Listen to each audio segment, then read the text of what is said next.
बढ़ेंगे आगे। भारतीय स्टार्टअप नई ऊंचाइयों को छू रहे हैं। Software technology parks of India startups को उभरती टेक्नोलॉजीज में 100 से अधिक पेटेंट हासिल करने की सुविधा प्रदान कर रहा है। एसटीपीआई पूरे भारत में नवाचार संचालित उभरते तकनीकी स्टार्टअप के एक इकोसिस्टम का निर्माण कर रहा है। ऐसे में हमारे सहयोगी तापस भट्टाचार्य ने software technology parks of India के महानिदेशक अरविंद कुमार से खास बातचीत की। मेरे साथ इस वक्त मौजूद है director general software technology parks of India के अरविंद कुमार जी, जो बात करेंगे किस तरीके से एसटीपीआई एक अहम भूमिका निभा रहा है स्टार्टअप इकोसिस्टम को एक नई ऊंचाई पे ले जाने के लिए। Software technology parks of India जो संस्था है, ये 1991 में बनाई गई थी और इसका उद्देश्य था इस देश से सॉफ्टवेयर का एक्सपोर्ट को बढ़ावा देना, और उसमें हम काफ़ी हद तक सफल हुए हैं।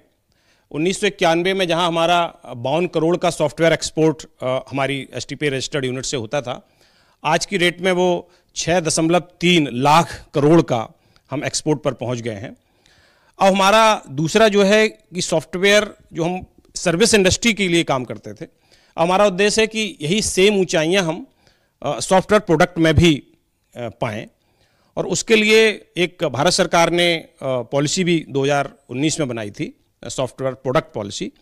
तो उसी पॉलिसी के इर्द गिर्द हम लोग काम कर रहे हैं। उस पॉलिसी का उद्देश्य था कि 70-80 बिलियन डॉलर की इंडस्ट्री सॉफ्टवेयर प्रोडक्ट की भी बन सके। उसके लिए हम लोग आजकल जो सॉफ्टवेयर प्रोडक्ट हैं उनके लिए स्टार्टअप इकोसिस्टम बनाने की कोशिश कर रहे हैं, जिसमें हमारे पास मुख्यतः 2 स्कीम हैं।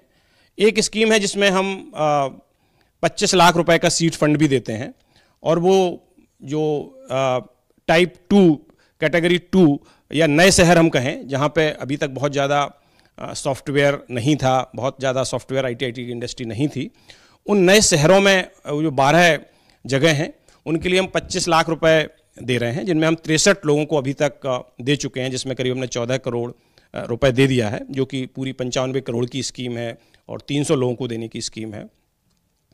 एक इसी तरह की स्कीम हमारी पूर्वोत्तर राज्यों के लिए भी है, वहाँ भी करीब 90 करोड़ की स्कीम है और 25 लाख रुपए हम सभी को एक सीड फंड की तरह देंगे।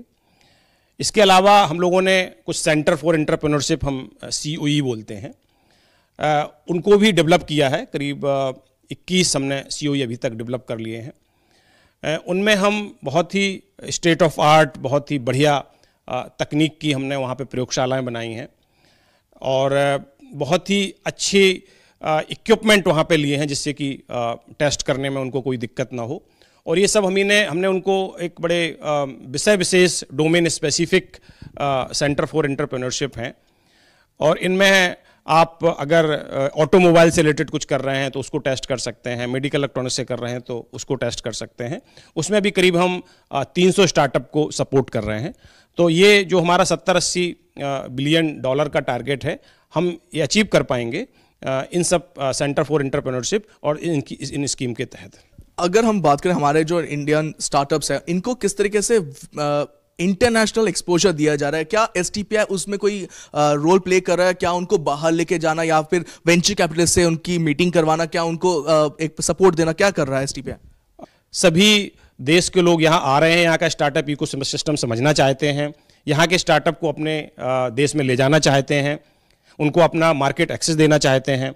लेकिन हमने एसटीपीआई ने भी एक प्रयास किया है, जिसमें हम 40 स्टार्टअप हमने पूरे देश से चयनित की हैं, और उन 40 स्टार्टअप को हम अमेरिका ले जा रहे हैं, जहाँ पे वो वेंचर कैपिटलिस्ट हैं, फंड मैनेजर्स हैं, इंस्टीट्यूशंस हैं, उनसे वो मिलेंगे, अपने प्रोडक्ट को उनको दिखाएंगे, और वहाँ से कोशिश करेंगे कि वहाँ से कुछ फंड उनको मिले, जिससे कि अपने और प्रोडक्ट को वो स्केलेबल कर सकें। ये थे DG एसटीपीआई, जो बता रहे थे कि एक नए सफर पे निकल पड़े हैं एसटीपीआई, और स्टार्टअप इकोसिस्टम को एक नई ऊंचाई देने के लिए तैयार है। कैमरा पर्सन अजीत के साथ मैं तापस भट्टाचार्य, दूरदर्शन समाचार, दिल्ली।